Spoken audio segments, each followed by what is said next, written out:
En esta segunda parte de los 10 secretos que prueban la existencia de Jesús, continuaremos explorando las fascinantes evidencias históricas, arqueológicas y documentales que apuntan a la realidad de uno de los personajes más influyentes de la historia. Si te sorprendió lo que descubrimos en la primera parte, prepárate para más revelaciones asombrosas que arrojan luz sobre la vida y la época de Jesús de Nazaret. Comencemos. Número 1. El sudario de Oviedo. El sudario de Oviedo es uno de los objetos más enigmáticos y reverenciados en la tradición cristiana. Este lienzo, también conocido como el pañolón de Oviedo o el sudario del Señor, ha sido objeto de devoción, estudio y debate durante mucho tiempo. El sudario de Oviedo es un paño de lino que mide aproximadamente 84 por 53 centímetros y se encuentra en la Cámara Santa de la Catedral de San Salvador en Oviedo, España. La tradición sostiene que este sudario es el paño que cubrió el rostro de Jesús Cristo después de su muerte, antes de ser colocado en el Santo Sepulcro. El sudario de Oviedo es mencionado en la Biblia, en el Evangelio de Juan 26:7. Llegó Simón Pedro tras él, y entró en el sepulcro, y vio los lienzos puestos allí, y el sudario que había estado sobre la cabeza de Jesús, no puesto con los lienzos, sino enrollado en un lugar aparte. Según la tradición, el sudario de Oviedo fue trasladado de Jerusalén a Alejandría en el año 614 para protegerlo de la invasión persa. En ese tiempo, el Imperio bizantino estaba bajo constante amenaza de invasiones y la ciudad de Jerusalén, siendo un centro espiritual y cultural importante, era un objetivo estratégico. Ante la amenaza de saqueo y destrucción por parte de los persas, los cristianos de Jerusalén decidieron poner a salvo sus reliquias más sagradas.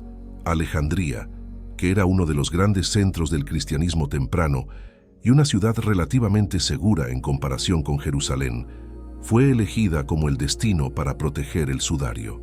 Esta ciudad, conocida por su rica historia y su importancia cultural y religiosa, ofrecía un refugio más seguro para las reliquias. Así, el sudario de Oviedo fue llevado a Alejandría para salvaguardarlo de los invasores persas que estaban avanzando por la región y amenazaban con saquear y destruir las reliquias cristianas. Este traslado reflejaba el gran valor y la veneración que los primeros cristianos tenían por el sudario, considerándolo una reliquia de enorme importancia que debía ser protegida a toda costa. La acción de trasladar el sudario también muestra cómo las comunidades cristianas cooperaban para preservar su patrimonio religioso frente a las amenazas externas. Posteriormente, el sudario de Oviedo fue trasladado a España en el siglo VII. Se cree que el sudario llegó inicialmente a Sevilla, una importante ciudad en el reino visigodo de Hispania, que en aquel momento era un centro cultural y religioso significativo. Desde Sevilla, el sudario fue llevado a Toledo, que en aquel entonces era la capital del reino visigodo y un importante centro eclesiástico. Este traslado a Toledo proporcionaba un entorno seguro y estable para la reliquia durante un periodo de transición y consolidación del cristianismo en la península ibérica. Finalmente, en el siglo IX, el sudario fue trasladado a Oviedo durante el reinado de Alfonso II de Asturias. Alfonso II fue conocido por su devoción y esfuerzo por consolidar el cristianismo en su reino. La decisión de llevar el sudario a Oviedo probablemente estaba motivada tanto por razones de seguridad como por la intención de fortalecer el estatus religioso de la ciudad. Desde su llegada a Oviedo, el sudario ha permanecido en la Cámara Santa de la Catedral de San Salvador, donde se ha conservado y venerado como una reliquia sagrada. Actualmente, para muchos creyentes, el sudario de Oviedo es un testimonio tangible de la pasión de Cristo. Es un objeto de gran devoción y un símbolo poderoso del sufrimiento y sacrificio de Jesús. Peregrinos de todo el mundo viajan a Oviedo para contemplar el sudario y fortalecer su fe. Número 2. Inscripción de Nazaret, un vestigio del primer siglo. La inscripción de Nazaret, también conocida como el Edicto de César, es una antigua inscripción en piedra que ha captado la atención de historiadores arqueólogos y estudiosos bíblicos desde su descubrimiento. Este artefacto, fechado en el primer siglo después de Cristo, proporciona una ventana fascinante a las políticas romanas y la vida en Judea durante el periodo en que vivió Jesús. La inscripción de Nazaret fue descubierta en 1878 en Nazaret, Israel, una ciudad conocida por ser el lugar de residencia de Jesús durante su juventud. Esta piedra de mármol, que mide aproximadamente 60 centímetros de alto y 38 centímetros de ancho, contiene un edicto imperial grabado en griego. Se cree que fue creada durante el reinado del emperador Claudio, 41 al 54 después de Cristo, aunque algunos sugieren que podría datar del reinado de Tiberio, 14 al 37 después de Cristo. La inscripción es un decreto emitido por un emperador romano que impone severas sanciones contra aquellos que profanen tumbas o roben cuerpos de sepulcros. El texto, traducido del griego, dice lo siguiente: ordeno que tumbas y sepulcros se mantengan perpetuamente inviolables. Si alguien sabe que están siendo violadas y denuncia al culpable, será competente para usar esta denuncia en la justicia. Contra cualquiera que profane el sepulcro o haya trasladado sepulcros construidos con tal propósito, o haya extraído un cuerpo u osilegium, recolectores de huesos, o haya demolido el sepulcro, contra esa persona, autorizo la acusación para el ultraje de los dioses, incluso a la pérdida de honor.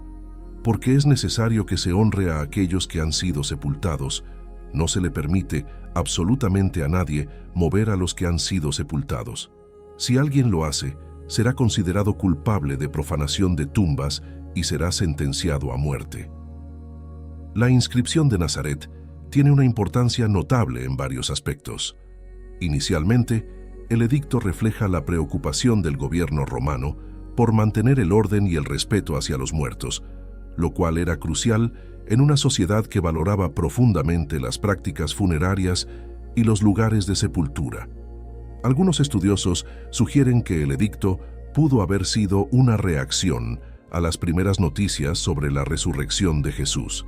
La afirmación de que Jesús había resucitado de entre los muertos y la tumba vacía podrían haber provocado rumores y temores entre las autoridades romanas y judías sobre la posible profanación de tumbas y cuerpos robados, incitando así una respuesta legal tan severa. La inscripción proporciona evidencia arqueológica de la administración romana en Judea y la interacción entre las políticas romanas y las prácticas religiosas locales. La interpretación de la inscripción de Nazaret ha sido objeto de debate entre los estudiosos. Algunos sostienen que el edicto es una respuesta directa a los eventos relacionados con la resurrección de Jesús y la tumba vacía, señalando la preocupación específica por el robo de cuerpos como una posible influencia cristiana temprana en la región. Otros argumentan que el edicto puede simplemente reflejar una política generalizada del Imperio Romano para prevenir la profanación de tumbas y mantener la ley y el orden en todas sus provincias, sin una conexión específica con el cristianismo. La inscripción de Nazaret, aunque breve, ofrece una mirada profunda a la intersección de la ley romana, la religión y la vida cotidiana en el primer siglo. Su conexión potencial con los eventos de la resurrección de Jesús lo convierte en un artefacto de particular interés para los estudiosos del Nuevo Testamento y la historia del cristianismo primitivo. Mientras continúan los debates sobre su interpretación exacta, la inscripción permanece como un testimonio tangible del complejo mundo en el que emergió la fe cristiana. Número 3. La Biblia de 1000 años de antigüedad descubierta en Turquía, un tesoro histórico y espiritual.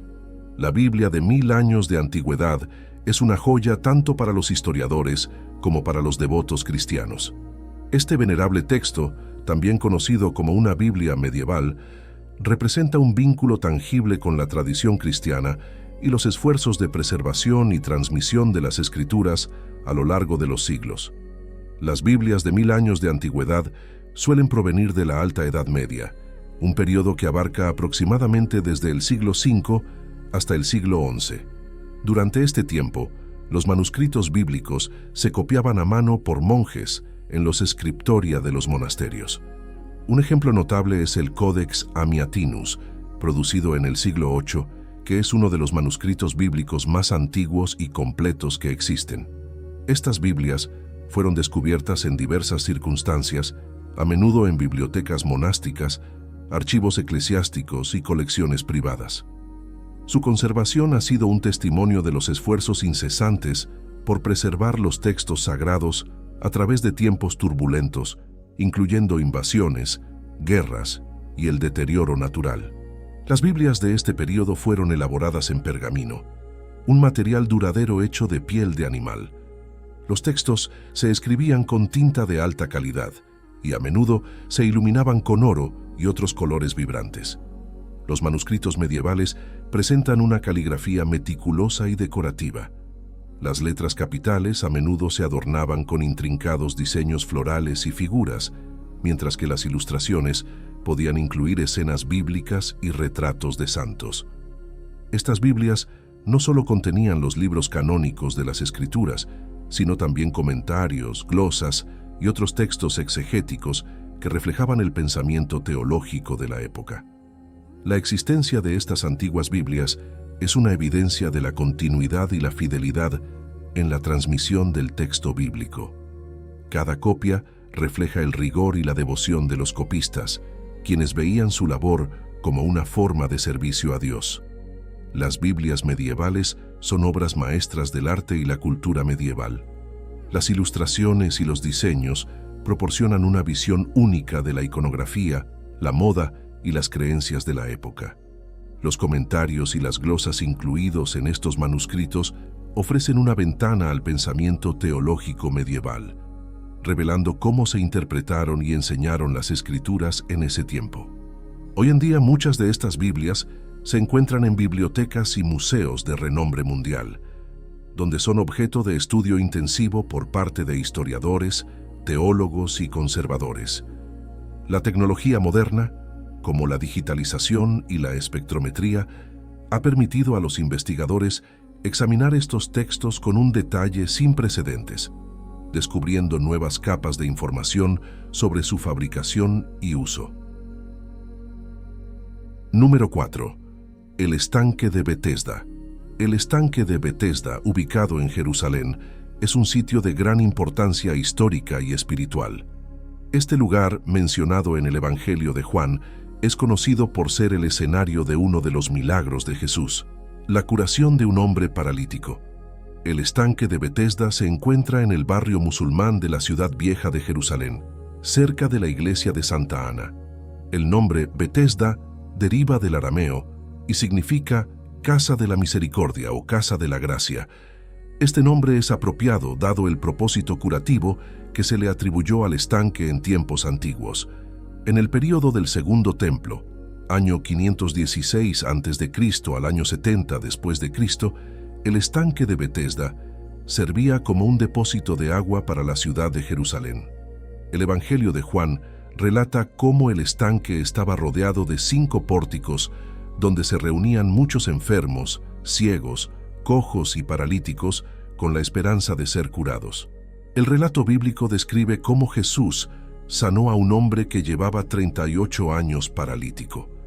Según se relata en Juan 5:1-15, este hombre estaba en el estanque de Betesda, en Jerusalén, un lugar donde se creía que las aguas tenían propiedades curativas. El paralítico había estado esperando junto al estanque, sin poder entrar al agua a tiempo cuando se agitaba, lo cual, según la creencia popular, era necesario para ser curado. Un día, Jesús vio al hombre y, reconociendo su larga aflicción, le preguntó si quería ser sano. El paralítico explicó que no tenía a nadie que lo ayudara a entrar al estanque cuando el agua se agitaba. Jesús entonces le dijo: «Levántate, toma tu camilla y anda». Inmediatamente, el hombre quedó sano y pudo caminar tomando su camilla y marchándose. Este milagro no solo demostró el poder sanador de Jesús, sino también su compasión por los necesitados y marginados. Jesús no solo curó la enfermedad física del hombre, sino que también lo restauró socialmente, permitiéndole participar plenamente en la comunidad. La curación del paralítico en Betesda subraya el mensaje de que Jesús vino a traer sanidad y liberación a todos, especialmente a aquellos que habían sido olvidados o desatendidos por la sociedad. El acto de Jesús también desató controversia entre las autoridades religiosas, ya que realizó la curación en el día de reposo, Shabbat, lo cual era considerado una violación de las estrictas leyes sabáticas.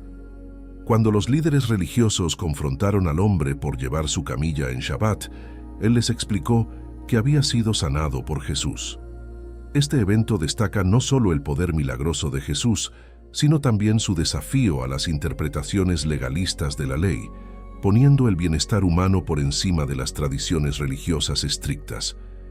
Por otra parte, a finales del siglo XIX, arqueólogos descubrieron los restos del estanque de Betesda, confirmando la descripción bíblica. Las excavaciones revelaron 2 grandes piscinas separadas por una represa y 5 pórticos que corresponden a la estructura mencionada en el Evangelio de Juan. Estos hallazgos han proporcionado una mayor comprensión de la topografía y la historia de Jerusalén en tiempos de Jesús. El estanque de Betesda simboliza la esperanza y la fe de aquellos que buscaban sanación. La historia del paralítico curado por Jesús resalta la importancia de la fe y la misericordia divina. Jesús se acercó al hombre enfermo, demostrando que la gracia y el amor de Dios están disponibles para todos, especialmente para aquellos que sufren. El milagro en Betesda enfatiza la autoridad de Jesús sobre la enfermedad y su capacidad para transformar vidas. Este acto de curación es un recordatorio del poder redentor de Cristo y su misión de traer sanación y restauración a la humanidad. La historia también enseña una lección de compasión y servicio. Jesús se detuvo para ayudar a un hombre que había sido ignorado por muchos. Este acto de amor nos llama a seguir su ejemplo, extendiendo nuestra mano a los que están en necesidad. Hoy en día, el estanque de Betesda es un sitio arqueológico y un lugar de peregrinación cristiana. Los visitantes pueden ver las ruinas del antiguo estanque y reflexionar sobre la rica historia bíblica del lugar. La iglesia de Santa Ana, cercana al estanque, es también un importante lugar de culto y oración, conocida por su acústica excepcional y su dedicación a la Madre de la Virgen María. Número 5. El descubrimiento del Arca de la Alianza. El Arca de la Alianza es uno de los artefactos más enigmáticos y reverenciados de la historia bíblica. Este cofre sagrado, según las Escrituras, contenía las tablas de los 10 mandamientos entregadas a Moisés en el monte Sinaí. A lo largo de los siglos, su paradero ha sido objeto de especulación, teorías y fascinación. Según el libro del Éxodo, el Arca de la Alianza fue construida por los israelitas, siguiendo instrucciones divinas durante su estancia en el desierto después de salir de Egipto. El arca era un cofre de madera de acacia recubierto de oro, con 2 querubines de oro en su tapa, conocidos como el propiciatorio. Sus dimensiones eran de aproximadamente 1.25 metros de largo, 0.75 metros de ancho y 0.75 metros de alto. El arca contenía las tablas de piedra con los 10 mandamientos, una vasija de maná y la vara de Aarón que floreció. Se consideraba el trono de Dios en la tierra y se ubicaba en el lugar santísimo del tabernáculo y posteriormente del templo de Salomón en Jerusalén.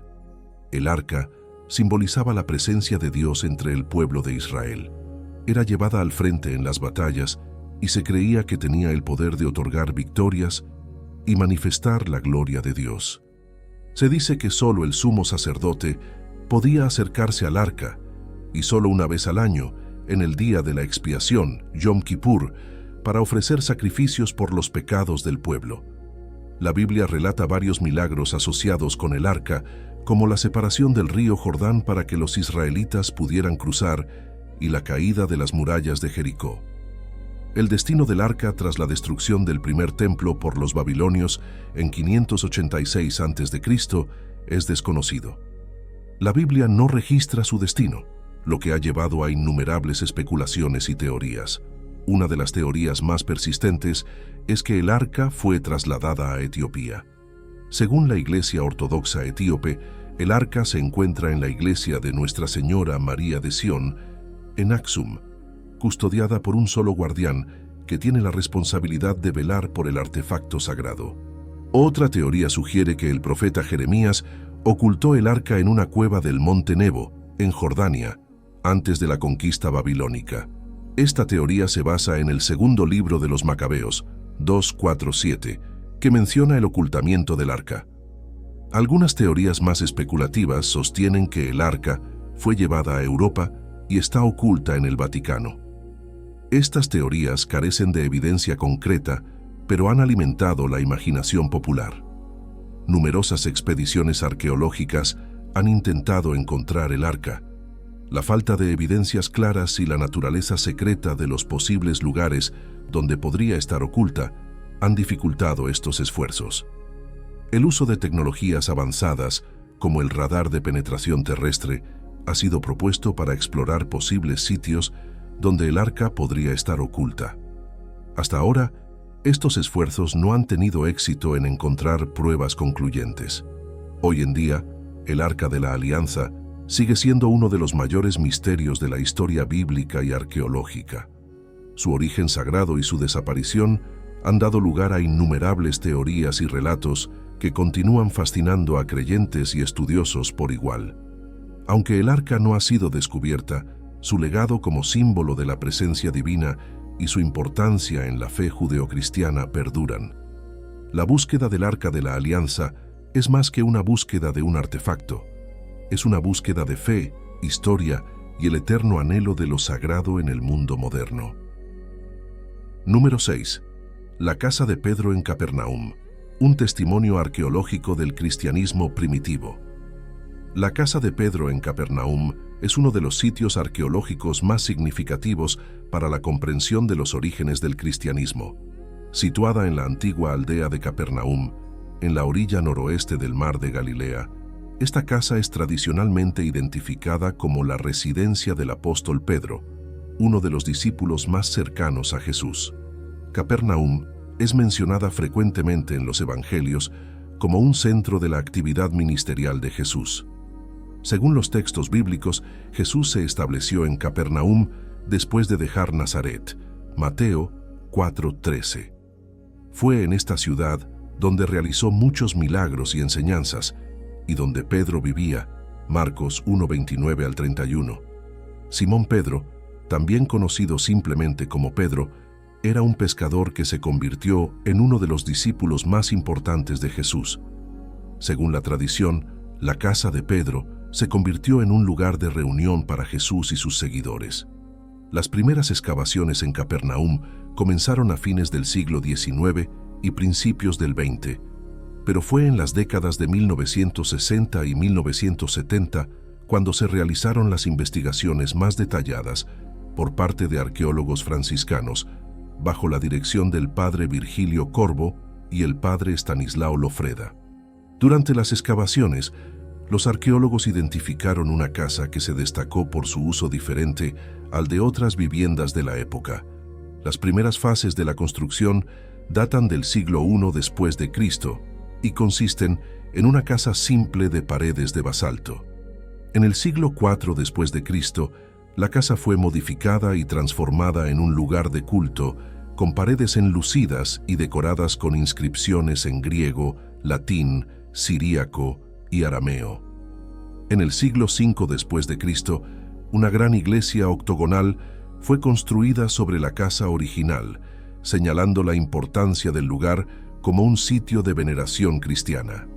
Este hallazgo sugiere que la casa había sido un lugar de culto continuo desde los tiempos de Pedro y Jesús.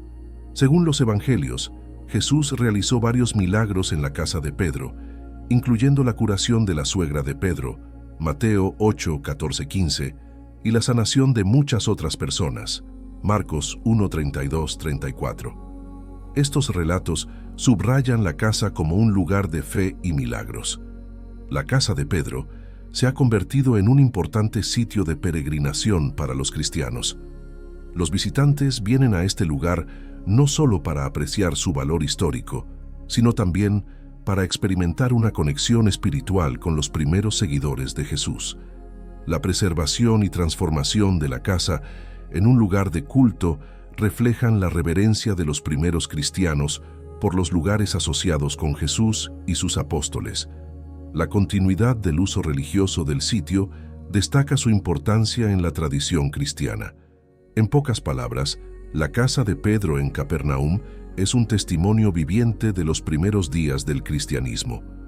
Los descubrimientos arqueológicos confirman la importancia del sitio tanto históricamente como espiritualmente.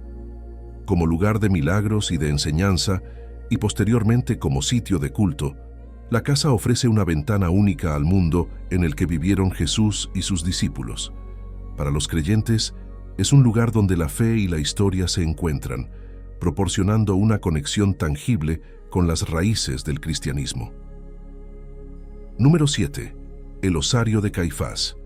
El osario de Caifás es uno de los descubrimientos arqueológicos más significativos relacionados con figuras bíblicas del Nuevo Testamento. Caifás fue el sumo sacerdote judío que desempeñó un papel crucial en el juicio y la condena de Jesús. Según los evangelios, Caifás fue quien presidió el Sanedrín, el Consejo Judicial y Legislativo Supremo de los judíos, durante el arresto y el juicio de Jesús. Mateo 26, 57, 67, Juan 18, 13, 14, 24. Históricamente, Caifás fue sumo sacerdote entre los años 18 y 36 después de Cristo. Fue designado por el prefecto romano Valerio Grato y sirvió durante la administración de Poncio Pilato, el gobernador romano de Judea. En 1990, arqueólogos israelíes descubrieron una tumba en el sur de Jerusalén que contenía varios osarios, que son cajas de piedra usadas para guardar los huesos de los muertos. Uno de estos osarios estaba exquisitamente decorado y llevaba la inscripción José, hijo de Caifás, lo que sugirió inmediatamente a los arqueólogos que se trataba del osario del famoso sumo sacerdote bíblico. El osario estaba ricamente decorado, lo que indicaba que pertenecía a una persona de alto estatus social y religioso. El descubrimiento del osario de Caifás proporciona una conexión con una figura clave del Nuevo Testamento. Corrobora la existencia histórica de Caifás y su rol significativo en los eventos que llevaron a la crucifixión de Jesús. Además, este hallazgo ofrece una visión de las prácticas funerarias y la artesanía de la época. La autenticidad del osario y su inscripción aportan una fuerte evidencia arqueológica que apoya los relatos bíblicos, contribuyendo a la historicidad de los evangelios. El osario también proporciona información valiosa sobre la jerarquía religiosa y la élite de Jerusalén en el primer siglo después de Cristo. Para los cristianos, el osario de Caifás representa una conexión directa con los eventos de la pasión de Cristo. Al contemplar el osario, los creyentes pueden reflexionar sobre la injusticia del juicio de Jesús y el papel que jugó Caifás en esos eventos. El hallazgo invita a una profunda meditación sobre los temas de redención, justicia y la soberanía de Dios en la historia. Número 8. La tumba de Talpiot. En el mundo de la arqueología bíblica, uno de los descubrimientos más fascinantes y controvertidos de los últimos tiempos es la llamada tumba de Talpiot. Este hallazgo, realizado en el vecindario de Talpiot en Jerusalén, ha generado un intenso debate entre expertos, eruditos religiosos y creyentes sobre su significado y autenticidad. La tumba de Talpiot es un complejo de tumbas de la época del Segundo Templo judío, del siglo I después de Cristo, descubierto en 1980 por un equipo de arqueólogos liderado por el Dr. Joseph Gatt. El descubrimiento inicial incluía 10 osarios, o cajas de entierro, con inscripciones hebreas que sugerían posibles vínculos con figuras bíblicas. Uno de los aspectos más intrigantes de este hallazgo es la inscripción en uno de los osarios que sugiere que perteneció a Jesús, hijo de José. Esta inscripción ha llevado a algunos investigadores a especular sobre si esta podría ser la tumba de la familia de Jesús de Nazaret. Sin embargo, la interpretación de este hallazgo ha sido objeto de controversia y debate. Algunos expertos han cuestionado la conexión entre la tumba y Jesús, argumentando que la coincidencia de nombres era común en la época y región. y que no hay pruebas concluyentes de que esta sea la tumba de la familia de Jesús. El hallazgo ha generado reacciones encontradas en la comunidad cristiana. Algunos creyentes consideran que la tumba de Talpiot podría proporcionar evidencia histórica del Jesús bíblico, mientras que otros lo ven como una amenaza para la fe tradicional. Varios expertos en teología y religión han debatido sobre la autenticidad y el significado espiritual de este descubrimiento. Desde una perspectiva teológica, el hallazgo plantea preguntas fascinantes sobre la vida y la muerte de Jesús, así como sobre la historia temprana del cristianismo. La posibilidad de identificar la tumba de Jesús y su familia plantea desafíos y oportunidades para la comprensión de la fe cristiana y su relación con la historia y la arqueología. En última instancia, la tumba de Talpiot sigue siendo objeto de investigación y debate en los campos de la arqueología, la historia y la teología. Independientemente de su autenticidad, este hallazgo destaca la compleja interacción entre la fe religiosa, la evidencia histórica y la interpretación académica. Nos invita a reflexionar sobre la naturaleza de la fe, la búsqueda de la verdad y la importancia de mantener un diálogo abierto y respetuoso entre diferentes perspectivas. Número 9. La tumba del jardín, también conocida como la tumba de Jesús, es otro descubrimiento arqueológico significativo que ha generado un gran interés y debate en el mundo académico y religioso.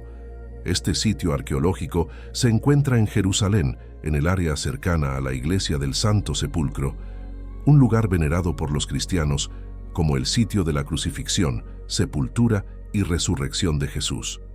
Descubierta por primera vez en 1867 por el arqueólogo francés Charles Clermont-Ganneau, la tumba del jardín consta de una serie de cámaras funerarias talladas en la roca, típicas de la época del Segundo Templo judío.